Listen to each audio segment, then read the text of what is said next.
9 वर्षानंतर लागलेल्या महापालिका निवडणुकीमध्ये कोण कोणासोबत आहे, कोणाची युती आहे, आघाडी आहे, हे समजेनासं झालंय. तुमची अशीच काहीशी अवस्था आहे का? चला समजून घेण्याचा प्रयत्न करूयात. सगळ्यात आधी मुंबईमध्ये नेमकी काय समीकरणं आहे ते बघूयात.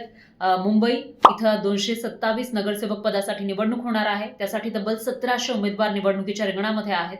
म्हणजे या 1700 पैकी 227 नगरसेवक मुंबईकरांना निवडून द्यायचे आहेत.